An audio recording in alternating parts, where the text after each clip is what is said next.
It is the start of the baseball season, and with that brings hope, optimism. But for a lot of teams, it also brings a lot of pressure. Here are the teams that I think are facing the most pressure for the 2026 MLB season. So yes, spring training is full of optimism and passion and all of that, but now that the season is just around the corner, I got 4 teams who are facing a ton of pressure heading into the next 162 games. At number 4, it's the San Diego Padres. Bit of an off year last year. They are perpetually aggressive when it comes to making trades and player acquisitions, but at some point you think it might catch up with them a little bit.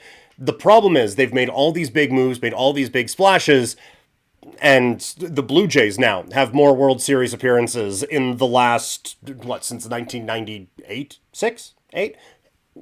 Either way, been a while. And the Blue Jays have more World Series appearances than they do now because it just hasn't clicked for them. So you're in the same division as Goliath. I understand that. But it does kind of feel like time is running out for the Padres to really take that next step here in the National League West. At number 3, it's the New York Mets. Yes, they are very aggressive in spending, and they have an owner who is very passionate about spending, but they also have an owner who's passionate about winning, and this team hasn't done enough of it. It was a terrible collapse last season, and now they've gone out and made a number of big moves to try to improve this ball club. If this doesn't work, the fans are just going to get more and more upset out in Queens. At number 2, the Philadelphia Phillies. This is another one where it just feels like time's running out. This is a core that everyone loves. They just mash the ball. Trey Turner sliding really funky and is very fast and all of that. It's a team that, unless you're in the division, it's very easy to get behind them.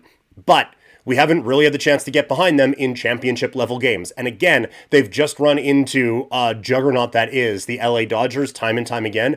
But time's running out for this group to really make that big push, that big championship run.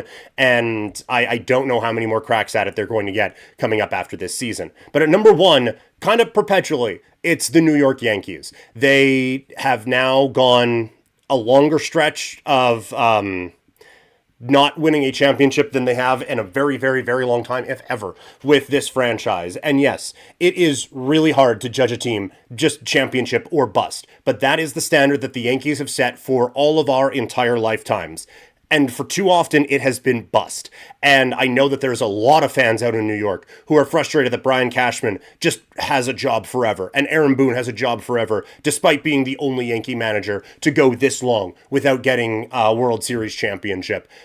This is not a patient fan base. And it's an offseason where they just brought everyone back. The pitchforks are getting ready out in the Bronx. This is going to be a good team, but they needed to be a championship team to bring some peace to the evil empire. So, who else? Did I miss anyone? We only did 4. Is there anyone else you think is under a lot of pressure? Or am I overstating how much these teams need it? Let me know in the comments. And make sure you hit that subscribe button and give it a like as well. If you're still watching, you obviously like it. So hit that like button and just really helps the channel out as we continue to try to grow here on Couch Potato Diary.